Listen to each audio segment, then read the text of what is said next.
Evil doesn't die tonight. He might look dead. He just got into Big John's stash. He just passed out. He high as hell. He gonna wake up in 30 minutes, eat everything in your house.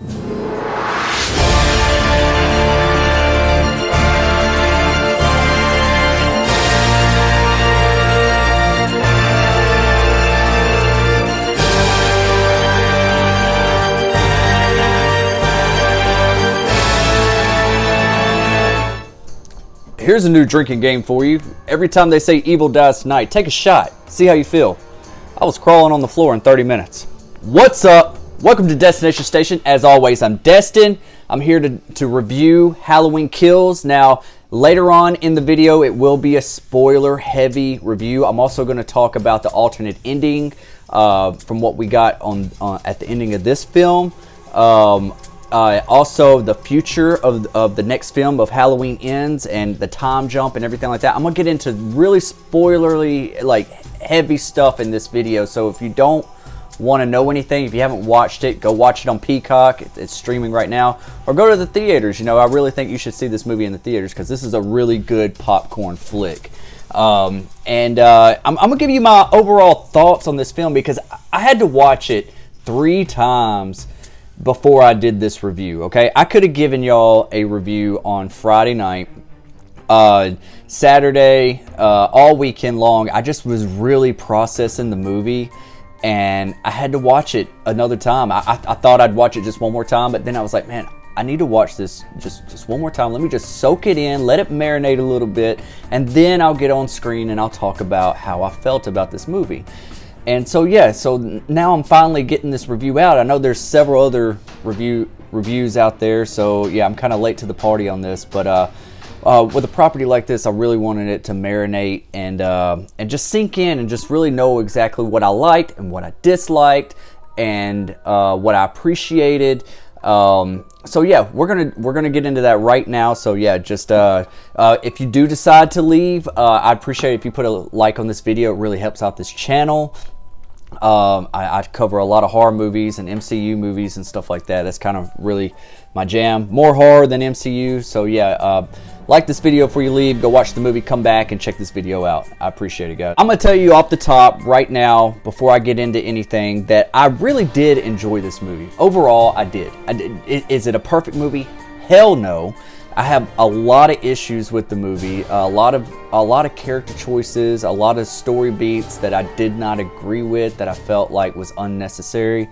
But overall, I'm not gonna give this a bad review because it was actually a well-made movie in most areas, and I did enjoy it overall. I feel like it's actually a pretty easy watch. It's probably one of the more rewatchability Halloween Kills. Just an easy watch, throw it on, throw some popcorn in your face, and just have a good time. Because I mean, like in the title, Halloween does kill. Michael is on a rampage in this one. There are some like ups and downs as far as the story that I felt like, okay, let's get back to Michael.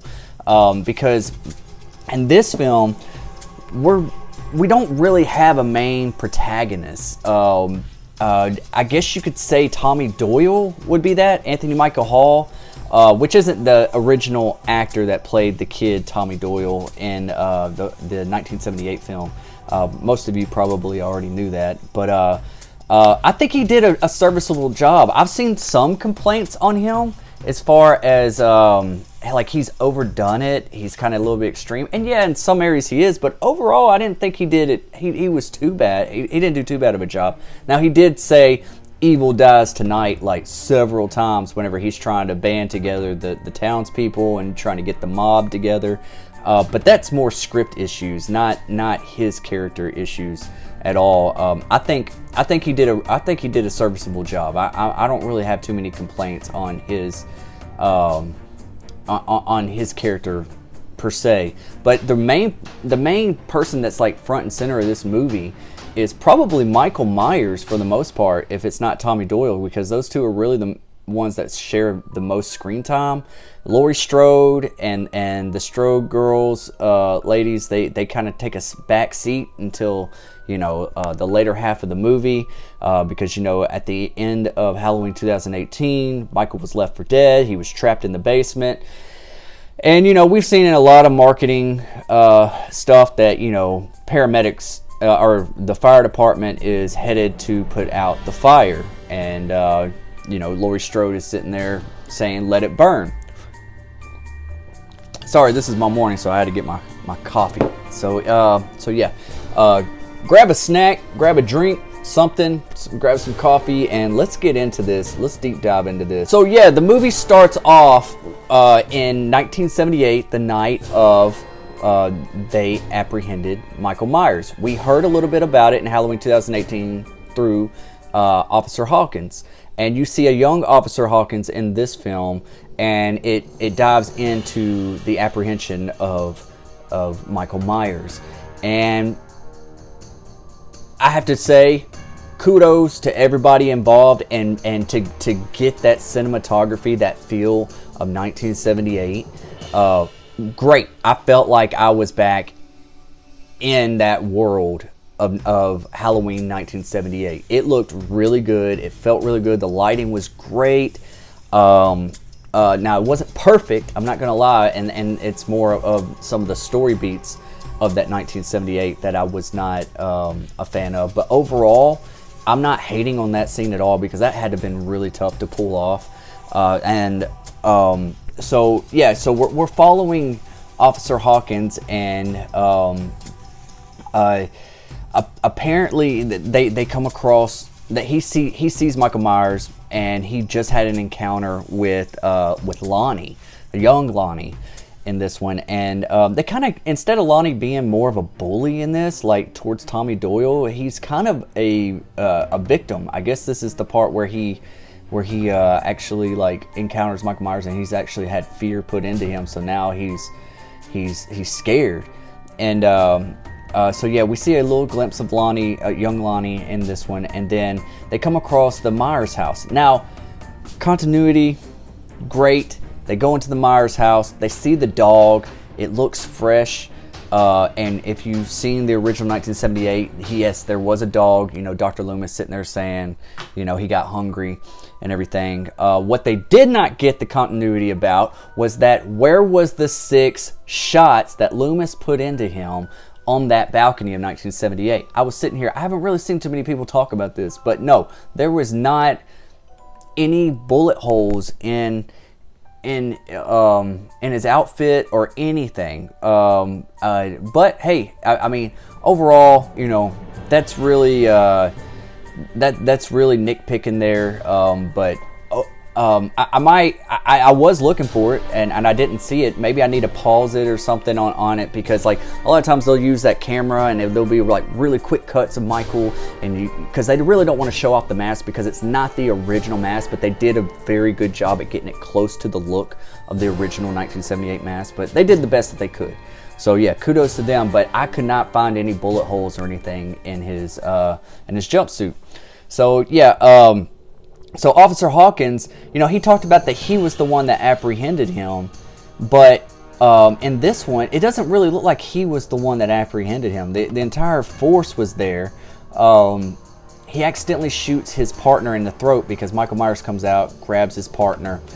And I was trying to figure out, where do I know his partner from? He has a very distinct voice and everything. And if you ever seen Wolf of Hollow Creek, or Creek Hollow, it came out like last year or something. He was actually the writer, director, and actor in that movie.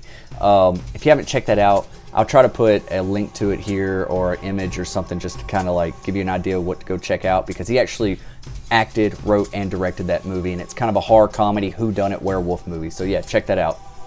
Back to Halloween. So yeah, it goes and it shows like Officer Hawkins, he accidentally shoots his partner instead of Michael Myers. Stuff like that kind of irritates me in horror movies. And there's another spot that I'm going to talk about later on in this review, that something similar. Just really, really dumb to me. It kind of takes me out of a horror movie whenever something like that happens. Is it realistic? Yeah, I'm sure that can happen, but it's just, come on. Like, I just feel like, you know, you're missing every shot trying to shoot Michael Myers, and I don't buy it whenever he's not that far from you. So anyways, then you have Michael Myers making his way downstairs, and he gets outside, and the whole entire Haddon PD is right there surrounding him, getting ready to apprehend him. So he's just standing still, and Dr. Loomis comes in, an actor that looks just like Donald Pleasance and kind of sounds like him too. They did do some really close-up shots that I wish that they probably should have had that camera like at the top of the stairs and just see him from a distance, because they did do a close-up shot on him, and I was like, oh yeah, like it's not too bad, but you know, I just kind of wish that he keep him like Michael Myers, you know, like keep him away. We don't really want to see close-ups of him. Like, keep him kind of like at a distance. But yeah, so they end up apprehending him, and then they do another flashback scene later on in the film, and this is another thing that I have an issue with. They should have just had, instead of them flashing back and showing bits and pieces later on, because Hawkins obviously survives this one and is in the hospital with Laurie, and he's talking about, you know, his experience of him with Michael Myers and the Shape and the Boogeyman, and it goes back to 1978, and it shows that like they were getting ready to shoot him in the head pretty much on the spot, and Hawkins was the one that ran out of the house and knocks his gun up to where he doesn't shoot him, and he regrets that he did not let them kill him that night. That's unbelievable to me too. Him coming, you know, if this guy, he obviously looked like kind of like the rookie on the force and everything, he's not going to go over there to his superiors or to Dr. Loomis or to anybody that's on that scene right there and knock that gun away from shooting Michael Myers. Especially, you would think that he would want them to do it even more after what just happened to his partner. So just like a character decision right there was just kind of like, I understand to give like Hawkins like, you know, an arc for his character and like his regrets, and they're trying to grow this character because I think he's going to be in Halloween Ends as well with Laurie. But this just, it just didn't work for me, and they shouldn't have done another flashback scene. They should have played it all the way out and kept it right there. I didn't like how they kept jumping back and forth. Kind of took me out of the movie. Okay, fast forward, we're still Halloween night 2018, and the house is on fire. Laurie Strode's house is on fire, and Michael, like you can see in the trailer, wrecks some shit. I mean, he goes full Terminator on the firefighters, and he takes them out. I think there's a lot of cool POV shots and stuff where they're inside the fire helmet, and just really cool situation. Then you just see that he just like makes his way to like a nearby neighbor's house, which is this older couple, and they're messing with like a drone and stuff like that. There's a little bit of comedy humor right there that I really didn't think that, like, I don't know, like some of the things that the older man was relaying in his dialogue, I was kind of like, man, he's kind of hamming it up a little bit, but hey, let's have fun with it. This is a horror movie. We're gonna have some fun with this one. So yeah. So like he's messing with like the drone, and it goes into the bathroom where it's dark, and it's like the drone just gets tossed back out in the living room, and they're like, oh, somebody's in our bathroom. Really creepy scene, kind of a callback to Rob Zombie's Halloween 2, where Michael Myers was in the bathroom with Annie, which was probably the best scene of Halloween 2. Let's don't get into that, but yeah, so like he turns on the light, seeing if anybody's in there, and Michael's standing there, and he busts the light, and it goes back dark, and so he closes the door, locks it, starts locking the other door, and as you know, Michael Myers, he wreaks havoc, and he does some really brutal shit in this scene, because like after like stabbing the wife in the throat with the fluorescent light that he broke, that's kind of what happened to David Arquette. If you haven't seen his documentary of him wrestling and all that kind of stuff, You Cannot Kill David Arquette, he got his jugular like cut and stuff from wrestling and then busting those things over his head. So yeah, very unsettling to me. I just don't like that. Anyways, so she's sitting there, she's bleeding out, and she's sitting there, and Michael has the husband over like the island of the kitchen, of the counter, and Michael is just grabbing one knife, stabbing, grabbing another knife, stabbing, like every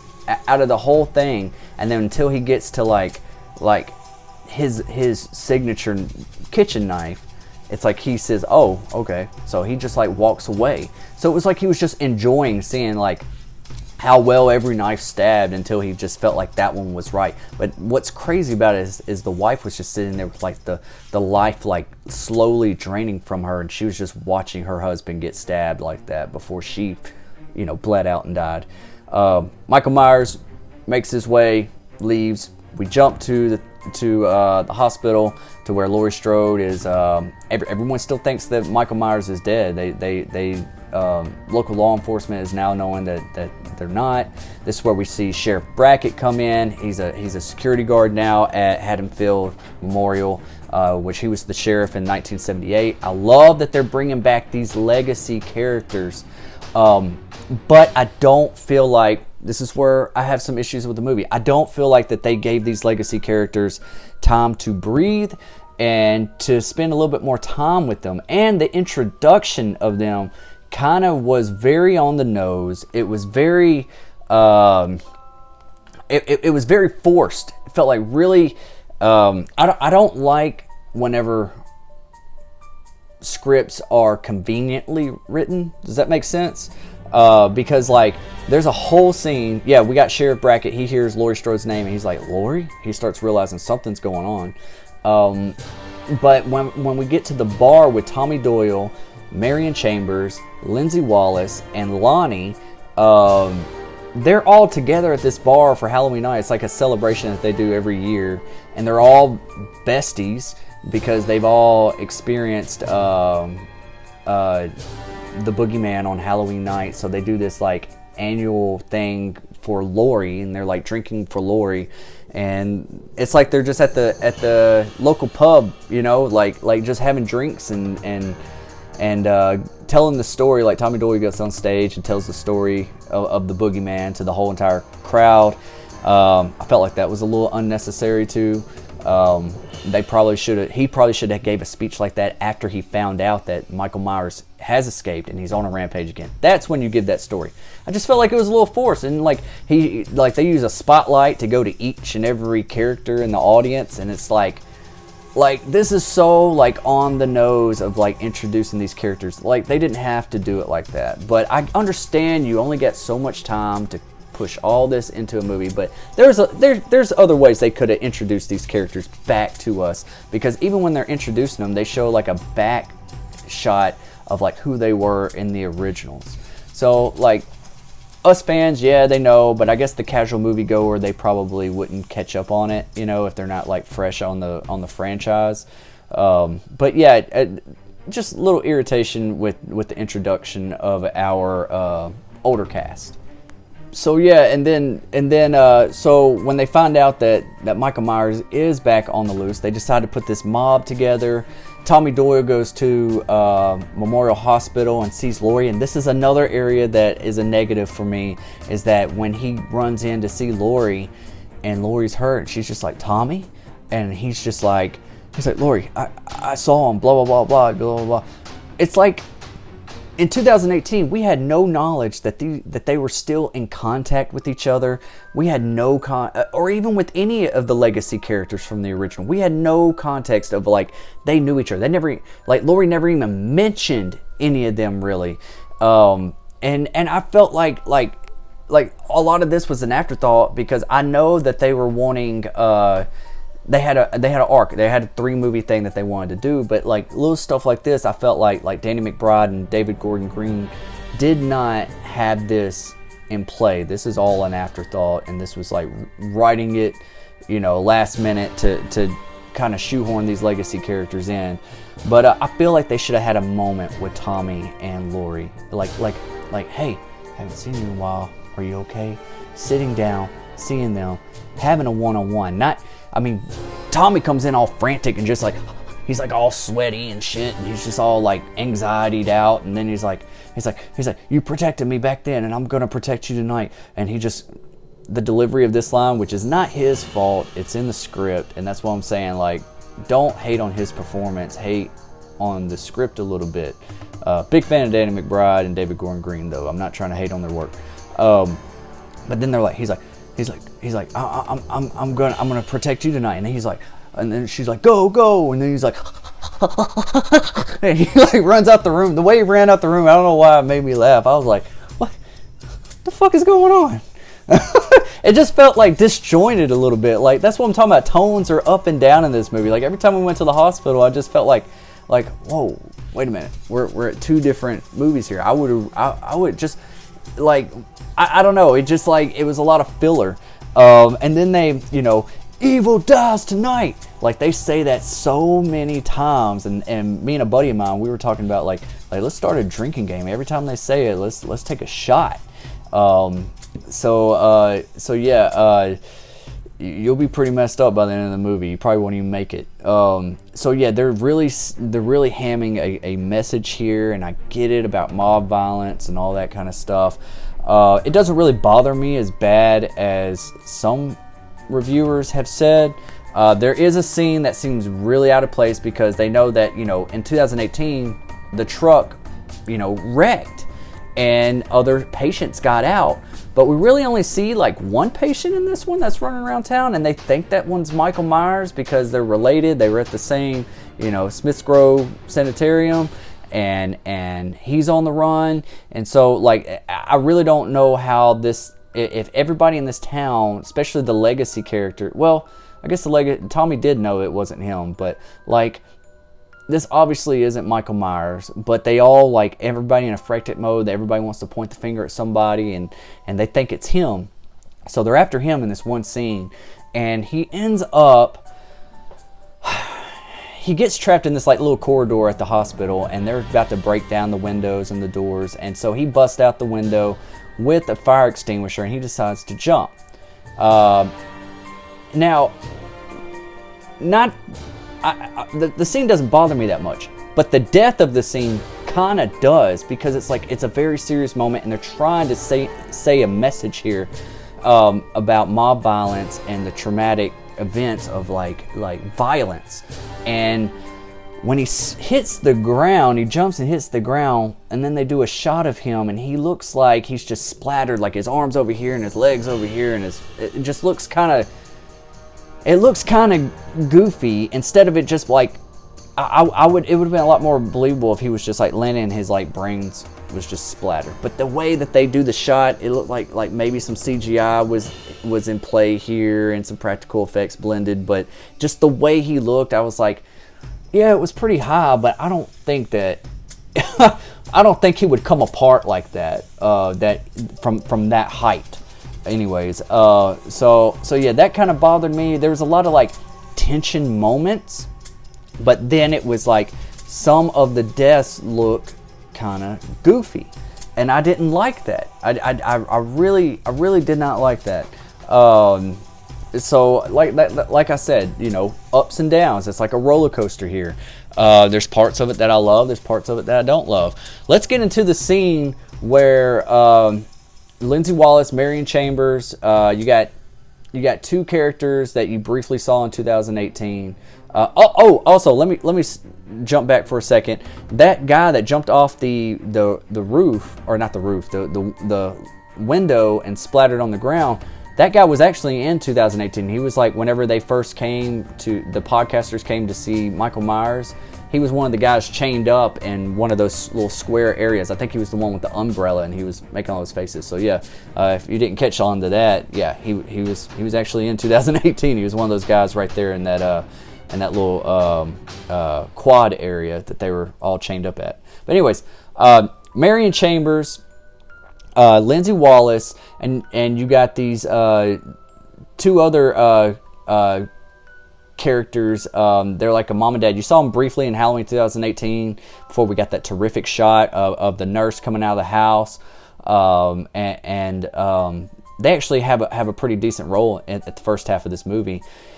And you know, one of them, they say that the husband is the nurse and the wife is the doctor, but they swapped roles, and so the husband is the doctor and the wife is the nurse. But the wife talks about like you know, apparently like the wife like definitely wears the pants in this relationship, and she knows how to handle a gun, and she mentions that and all that kind of stuff. And the husband, you know, is kind of, a little soft, you know, great characters and stuff, really funny moments and stuff. But there was a scene where Lindsay Wallace sees these kids, and she's trying to tell them to go home, and they mention, hey, there's a guy in a white mask, and he's playing hide and go seek. He's peeping around the trees, and she's like, where'd you see him? You need to go home, like right now. You're in danger. And she sees him close to the car that she just came from. So that's where Marion Chambers and everybody else is in that car.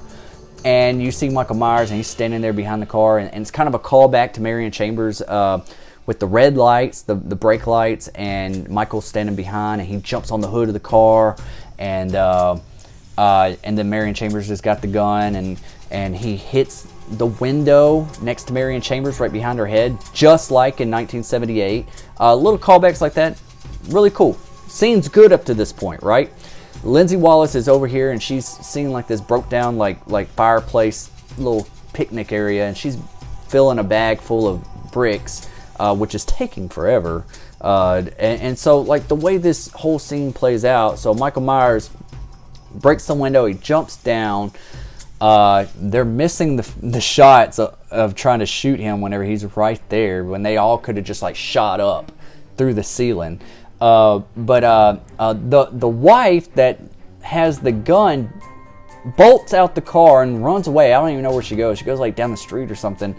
And Michael Myers gets in there, and Marion Chambers says, "This is for Dr. Loomis." And then click. And so he just goes in there, and he just starts doing his thing. He starts killing Marion Chambers really quick. And then I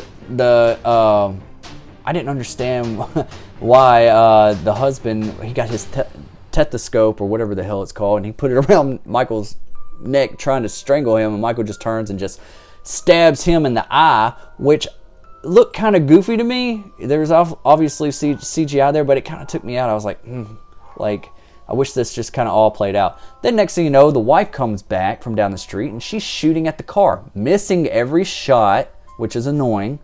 She's getting closer to the car to like being right up on them, and Michael Myers, John Wick, kicks the damn car door, and it hits her gun, and she shoots herself in the neck or in the head. I can't remember. I think it's her neck, and takes her out. I was like, that's the kind of stuff that irritates me. Like, I would much rather her ran out of bullets, and he just gets out, and they have a one-on-one, and he takes her out. Not the whole kicking the car door and then it shooting her. I mean, it's just too coincidental, you know? It's like, but it's a horror movie. It's just, in 2018, they had this very serious tone, realistic thing. And this one, or for the quick cut, I had my dogs were going crazy. Somebody was at the door. So little things like that irritate me with the whole, you know, conveniently scripted scenarios. But you know, it is a horror movie. That's why I'm saying this one's more of a popcorn flick. It's not perfect at all. It's here to have fun, and that's the way I'm saying it's an easy watch. Just have fun with it. You know, if you're here for the kills, if you're here to just, you know, if you're not here to like really dig into some really big story moments, because a lot of stuff doesn't really pay off. So yeah, then there's some like disjointed stuff. I feel like there is an extended version, which I think David Gordon Green is planning on doing, and I will talk about the alternate ending as well at the end of this video, because like the next scene, whenever Tommy Doyle comes across and Lonnie comes across Lindsay Wallace, because she was hiding in this ditch by the tree, because after she goes up and she tries to hit Michael Myers. Michael Myers has her up against the car. Well, she ends up getting his mask off, which quits his attack, and he goes to put on his mask. That gives her time to run away. He starts going after her through the park.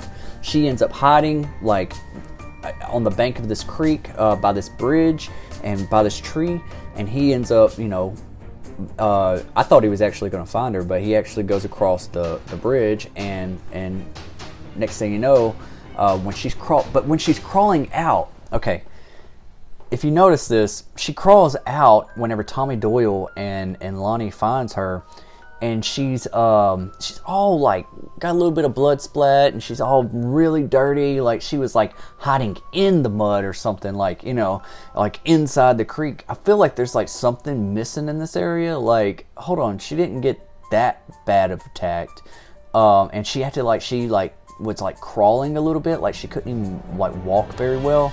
So anyways, they get her to the hospital and they put her in a wheelchair, and they put her in a wheelchair, and that's the last we see of Lindsay Wallace for the rest of the movie. It's like she just takes a back seat. Like I guess that's all they could afford her for this one. So hopefully she'll be in the next one, Halloween Ends. So yeah, she does survive this one. So now you have Allison and Cameron and Lonnie banding together, and everyone's on the lookout for Michael Myers. Where is he going to strike next? We kind of take some dips and get into some character stuff at the hospital. We don't even see Sheriff Brackett even approach Laurie Strode or have a conversation. I feel like that was a missed opportunity as well, along with a lot of the legacy characters. I feel like, you know, it's just fan service, kind of like the Star Wars movies a little bit, but honestly, I think the Star Wars movies kind of handled their legacy characters better than this. I'm not saying those are great movies, but anyways, so yeah, I just felt like that they should have just, like, you know, he works there, so why wouldn't he just like walk in and say, hey, how you doing? You know, and mention Annie, you know, because he was Annie's dad, and you know, stuff like that, man. Like they could have added a little scene. Maybe they did. Maybe it just got cut out. I don't know. We'll find out on the alternate, on the extended cut of the film. So yeah. So now we have one of my favorite scenes of the movie where Lonnie is Cameron's dad, and Allison, and they end up figuring out that, you know, all this is a straight line to the Myers house. He's headed back home. That's what he wants to do, because he's pretty much a 6-year-old in a grown man's body. That's his mindset. He's trying to make his way back home.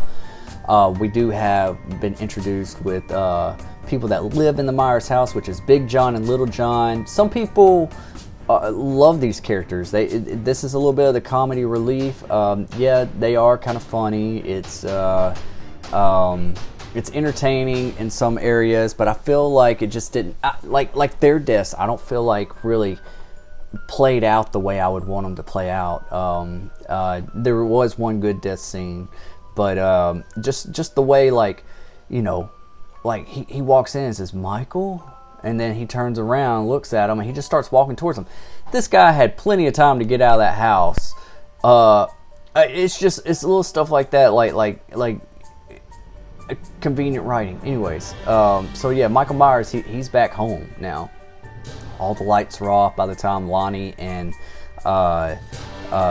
Cameron and Allison gets there, and this is really my favorite part of the movie, is whenever, you know, Lonnie decides to go in by himself. Dumb mistake. Call back up. Where's Tommy Doyle?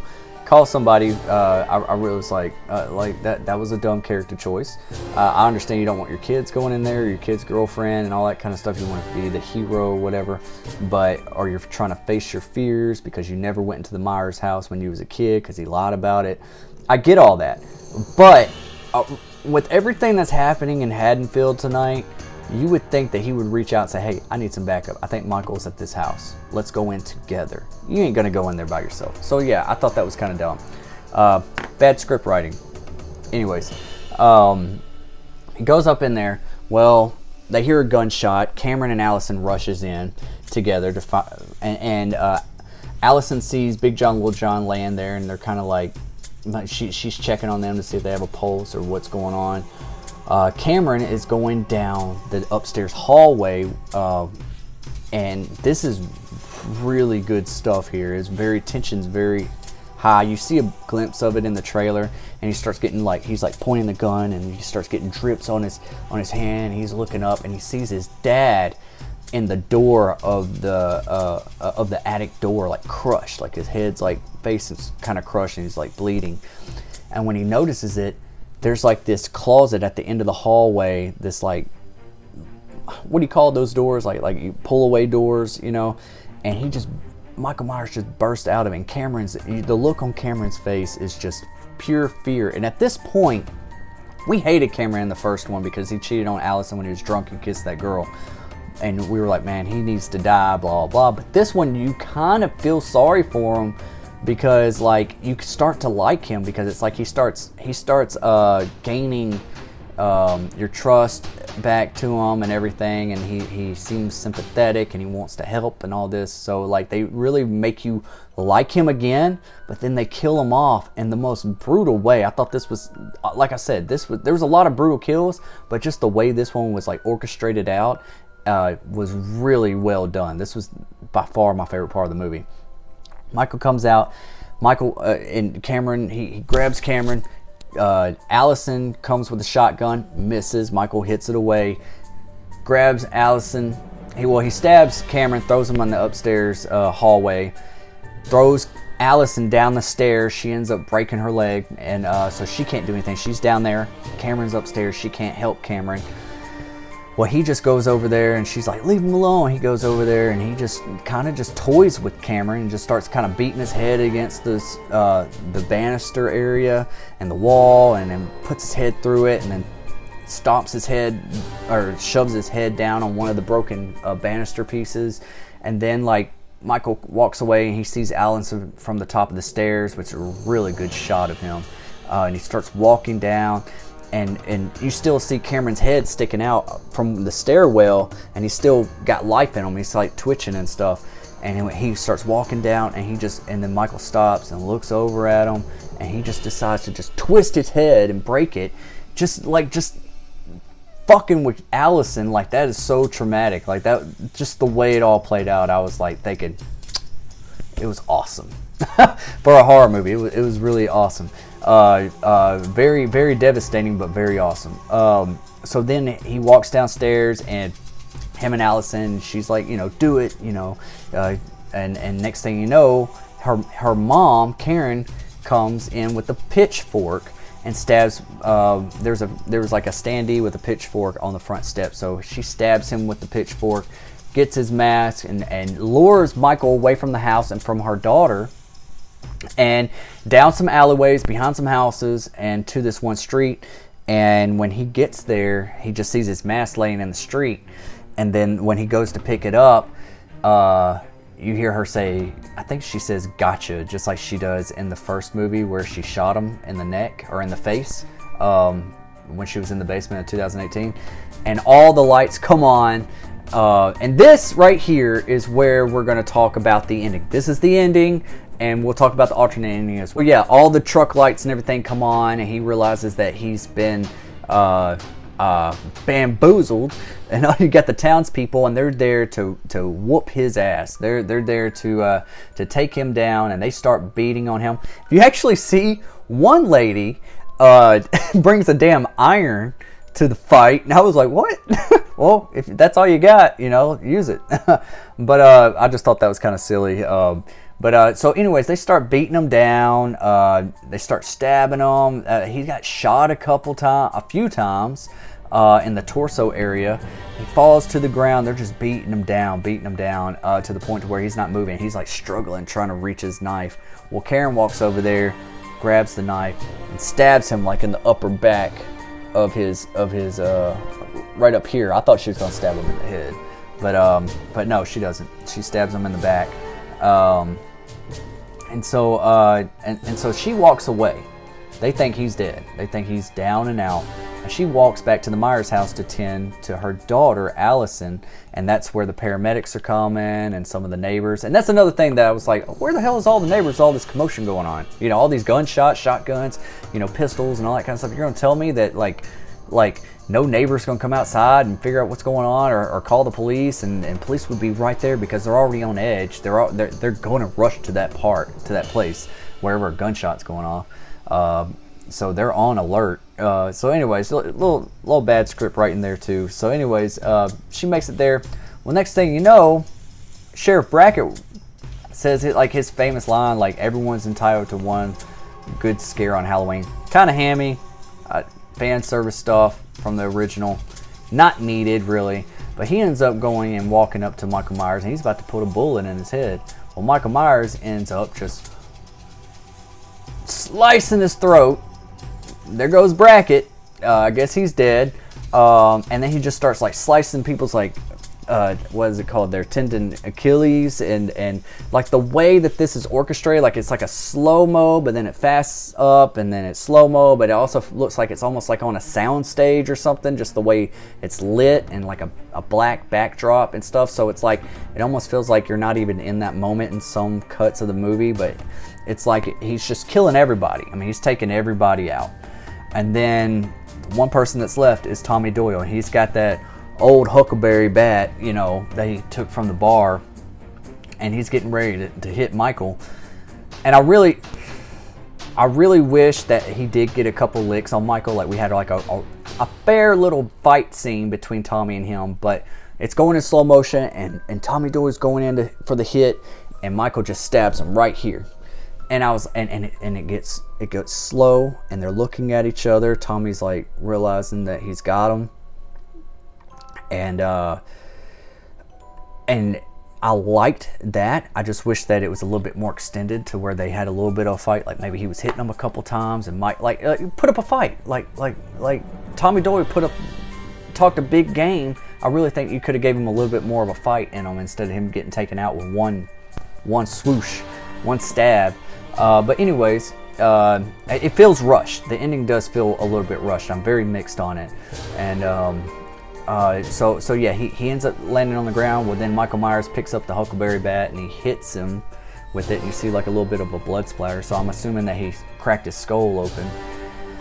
And then it cuts to Allison downstairs of the Myers house, and you have her sitting there attending to her daughter. And she looks up in the bedroom. You see young Michael Myers like in a window area, and for some reason she walks up there. I don't understand why they did this, because then they also flash back to Laurie Strode like looking at herself in a reflection of a window and kind of looking through it and kind of like in thought, and she's giving like a little bit of a little speech about every time, you know, he kills, he transcends, and there's all this kind of, you know, stuff we've seen in the trailer. Well, she makes her way up to the bedroom. She's looking out the window. No idea why she would do this.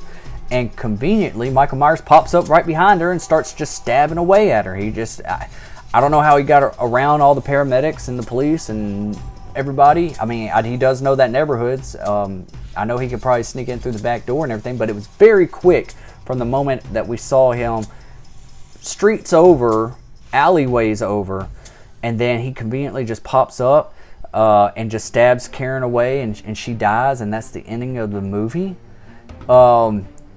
I had a feeling. All right, let's get into this ending. This ending is very mixed for a lot of people, and I've seen a lot of different people talk about how they could actually bring her back. Maybe like Laurie Strode was imagining this, or maybe it really didn't take place. It could become a dream sequence, which I hate in movies whenever they use that cheap writing of that. But hey, it's a horror movie.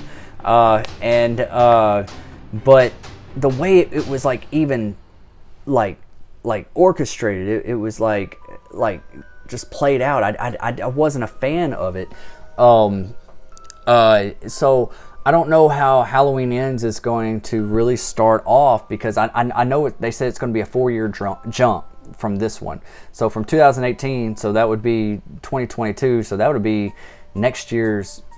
It would be next Halloween. They're first have to start filming it if they're really wanting it to come out next October. So yeah, the way I would have ended the movie, and I'm going to get into let's go ahead and talk about the alternate cut. All right. So the alternate cut is David Gordon Green. They said it's going to be on the Blu-ray. It was shot a different way. Apparently, Allison was stabbed. I mean, not Allison. Karen. Karen was stabbed by Michael Myers, and Laurie Strode is calling Karen, and it kind of gives like a callback to the original where Michael Myers is on the phone and breathing, and like Michael Myers answers the phone after he's done killed Karen, and Laurie realizes that you just killed my daughter. Now I'm coming for you, and you just hear Michael Myers just breathing, like that heavy breathing. And then it shows her going to her room and getting the knife that Allison left her, and she's walking down the hallway, and he's like, I'm coming for you, Michael. And then that was going to be the end of the movie. And we see that a little bit in the trailer, and I always said, like, I think that's going to be the end of the movie whenever it says, I'm coming for you, Michael. And she's walking her way. There's like a lot of chaos in the hospital, and she's walking towards the camera and with the knife, and she's saying, I'm coming for you, Michael. And it was going to shut off. I really thought that was going to be the ending, and I kind of prefer that they would have ended it that way, honestly, than what we got with Karen's death. Not sure why they wanted to change it. So yeah. Also, the way I would want the movie to end, if somebody was asking me, the way I would prefer the movie to end is after they beat him down in the streets. I would have let everyone survive right there. I would let everybody survive.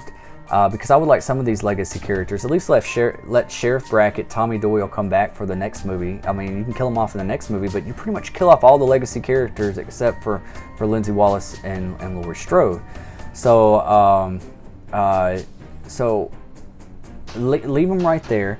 The paramedics are over at the Myers house. Well, they end up pulling up at this part, and you think Michael Myers is dead, but he still has a pulse. And they're like, hey, he's still breathing, he's got a pulse. So they end up bringing Michael Myers to Haddonfield Memorial, where they're operating on. So now he's in the same place that Laurie Strode is at, and all these other people. And but nobody knows. Nobody knows. They kind of like, you know, took a back entrance to bring him in there, and so say that you think that he's dead or something, or you could just have it that he's dead and he's like in the morgue area of the hospital. And kind of like, I know Halloween Resurrection is a horrible movie, but at the end of that movie he wakes up and he's kind of got a burnt mask too, you know, but he wakes up off the table. Kind of do a little, at least a callback to that a little bit, and like have him wake up and maybe just slice all the medical personnel, just like in Halloween 6 in that one scene with the strobing light. Have like a callback to that, and he's just slicing and dicing everybody in the room, and then have it end right there. That's how I would, and then play into Halloween Ends. That's how I would have wanted the film to end. Let me know what you think about that ending if you like that. So yeah, and David Gordon Green has went on to say that, you know, it's going to be a 4-year jump for Halloween Ends.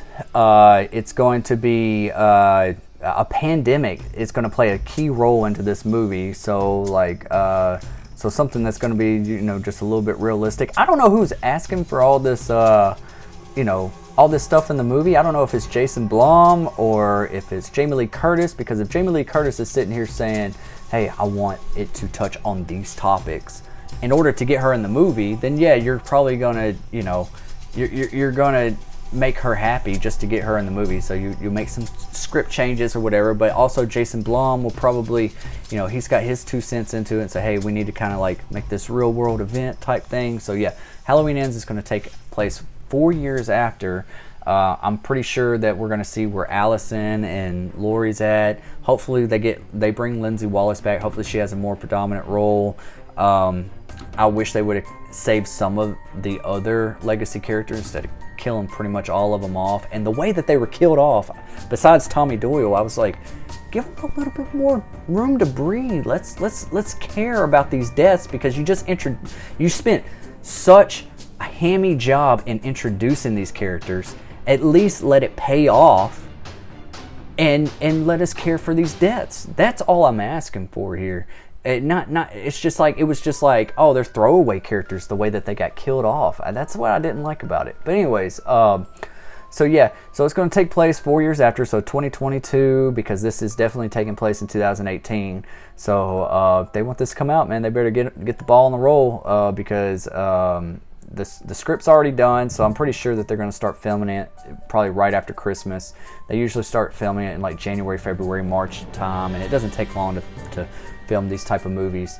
So yeah, I don't know if it's going to take place still in Haddonfield. I don't know any details about it, you know, but whatever they say, I'm going to keep the updates here on this channel. So like and subscribe to Destination Station. I much appreciate it. I know that this was a very lengthy video. I know it was, and I had to get my thoughts together on what I felt about this movie. Had to watch it a few times, like I said at the beginning of this video. So bear with me. I hope you stuck around for the whole entire video. But I would really like to know what you guys think of the ending of this film, and what do you think about the alternate ending of this film? Which one do you prefer? Let me know in the comment section below. And also, where do you want to see the film start off, you know, especially with them taking like a little bit of a pandemic approach. Maybe everybody's on quarantine and on lockdown, and everybody's wearing these masks around, and who knows? I don't know what they're gonna do with it. Shit.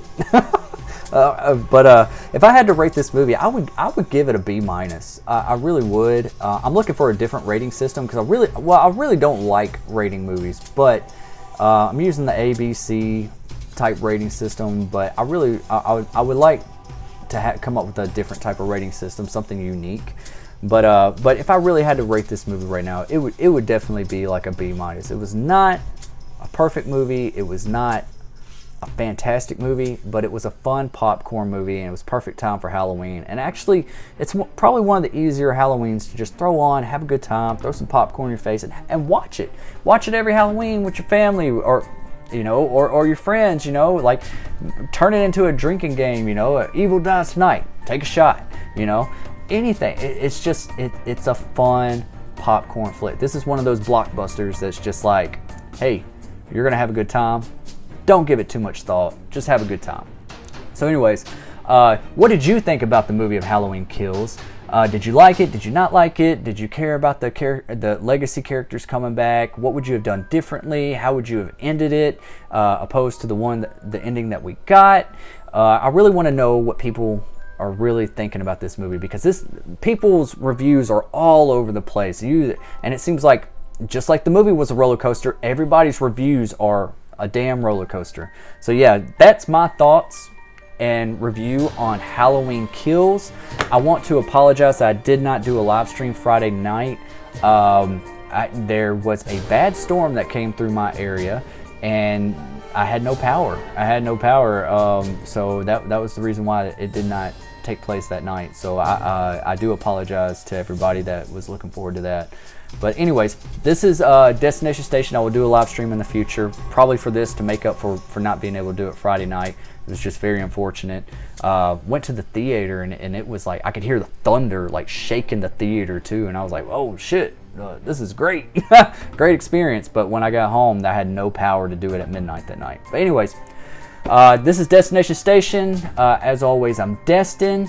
And subscribe. I appreciate it. Like this video. It helps out the channel a lot. And I'll see you guys next time. Peace.